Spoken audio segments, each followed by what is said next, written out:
Hello again, everyone. This is Trebus with SC2 Noob School and GLHF Magazine. Today we're going to be looking at a silver level Terran replay of Victor JS. So thank you, Victor, for sending me in the replay. And I'm going to be kind of relating this to the last replay that I did for bronze level.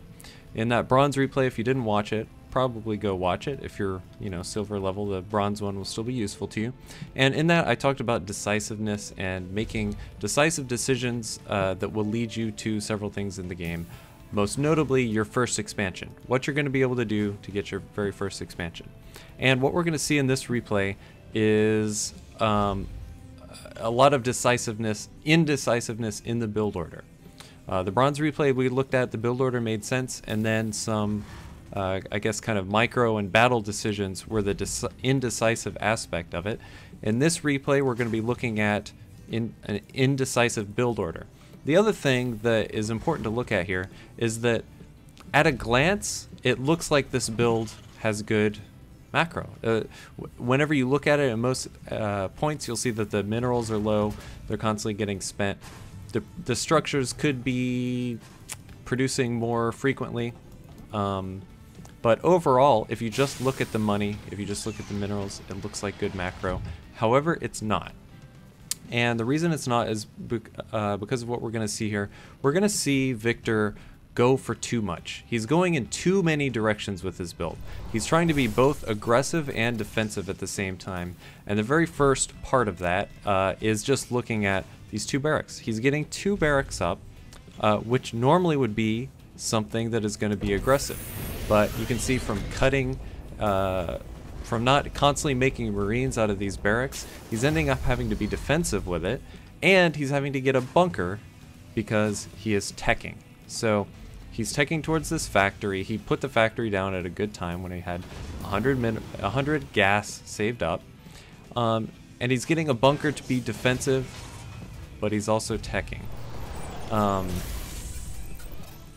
Some macro mistakes of not making Marines right here, but you can see he just simply doesn't have the money for it because he's doing too much. You see, he's even getting a starport on this one base while he's still being defensive. He's getting an engineering base, so maybe he's going to start upgrading soon on one base while he's being defensive and making a lot of units.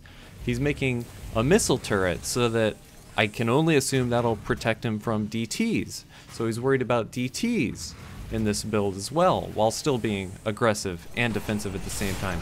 He's getting siege tanks, which would be a good, I guess they could be a good defense or offense unit. However, he's not going to be able to make enough siege tanks because he's also getting a starport with some medevacs on it. So the whole point that I'm trying to make here is when you look at, let's back up just a few seconds. We're going to back up to 7:30 before any of this attacking happens. At 7:30, Victor has a command center with some decent saturation. He's got 22 SCVs to the 26 of Protoss. That's not bad. He's got, and then look at all this structures. He's got a barracks with a reactor, a barracks with a tech lab, getting some tech here. He's getting a factory. He's researching tech here. He's got an engineering bay so that he can get more tech and get these missile turrets up to defend himself. And he's getting a starport and getting reactor. This is what's called powering. And this is something that can be good, but is also dangerous if it's not used correctly. He's powering in that he's getting a lot of stuff up in preparation for something later. If I had to guess what would happen if this attack wasn't going to come in, I think Victor would probably go for an attack with maybe 2 to 3 tanks, and then he would really have to win with that attack. Expanding behind it would of course be smart, but if there are a lot of builds that the Protoss could have done that could have absolutely break this build. If he had just gone for, it's 7 minutes, 7:30, 4-gate was out minutes ago. Minute and a half, 2 minutes ago. A 4-gate would have easily crushed this build despite the bunker, just because of the lack of Marines coming out of these barracks, and then the insane amount of teching that's happening behind it. The 4-gate would have completely broke this. Both a 1-gas and a 2-gas 4-gate would have come out by now. If the Protoss had gone for an early expansion, since this attack is coming out so late, a really early expansion would have been unpunishable. He would have only had, Victor would have only had a couple Marines to actually try to punish that. And I think the Protoss could have easily held that expansion. It just so happens in this replay that the Protoss is going for a build that's Victor's going to counter reasonably well, and then all this powering part of his build is going to pay off when he's finally getting these upgrades. He's finally getting siege tanks and medevacs out, doing all these things that are building up to this big attack that's going to happen, but leaves him really, really weak at the beginning. That's why I say that it's trying to do too much. It's being aggressive, it's being defensive, and it's not expanding. So I think it's bad. So that was really the main point I wanted to make with this video, because probably a lot of you in this kind of level are doing something similar, where you're like looking at your money and you're saying, oh, my money is low, that means I'm doing a good build, right? Well, not necessarily. Money being low is probably the first indicator of a good build, but it doesn't mean that it is a good build. So we're just going to speed through the rest of this. That was really the only point I wanted to make. The other point to make here is Micro could have saved this a lot more. Try to get your Marines into places where the Zealots can't get any kind of surround, you know, maybe between somewhere in the mineral line. You can also use some SCVs to buffer, you know, not letting your SCVs just get killed, either run them away or attack.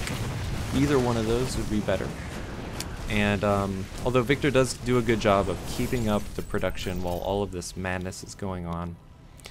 So this is the point where his build is really actually kicking in. He's got all these unit producing structures up. You know, notice he's got an add-on for every single one of them.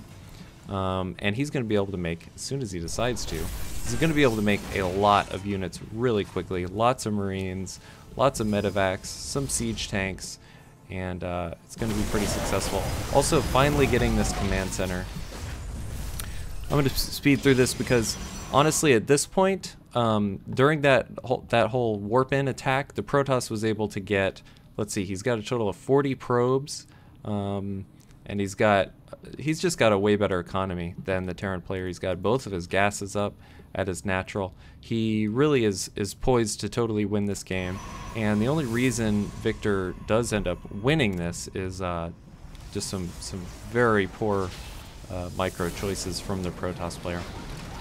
So I'll go ahead and show you what happens. Basically, Terran is pushing in, Protoss is taking way too much unnecessary tank fire, and then lines up in this tiny little corridor, tries to target down tanks, fails to target down the tanks, doesn't kill any SCVs, and then it's going to move up, targeting down some more tanks, but still losing every single one of his units, all the while not warping in as diligently as he could have. You see all this chrono boost spent, stuff like this. The Zealots were just running, they weren't even attacking. The probes aren't even attacking. I'm really not sure what happened there. But this attack was actually entirely defensible. Make expansion, then defensive. Quite right? It was entirely defendable, and Protoss should have won. So I wouldn't take a lot from that. I would just notice how late this expansion is. 18 minutes in the game, it's finally going down, and we've got it. Yeah, he's practically mined out right here. So this push is like, I don't know, I guess he's semi all in. Really, it shouldn't have won. Gets a Protoss. Some nice storms going off, but it doesn't even matter. And he's just gonna roll in and finish up this game. Anyway, so I hope you kind of understood the point of this, the point of going too many directions with your build and not going in one direction strongly enough. You know, it'd be much better if he cut out a lot of this stuff and then went for a much earlier attack. That would have been better. Or cut out a lot of this stuff, cut out a gas, get an expansion earlier. You know, like in the bronze replay we saw, maybe he would skip siege tanks. That would free up a lot of gas and get medevacs to do a drop quicker. I mean, really just anything to make you want your build to be as pointed as possible and not try to account for anything. Not trying to account for DTs and drops and all these different things that could happen. It should really be, you know, very focused on one thing. Anyway, this was Silver for Terran. I hope you'll keep watching for the league that matters to you. Gold coming up next. GG.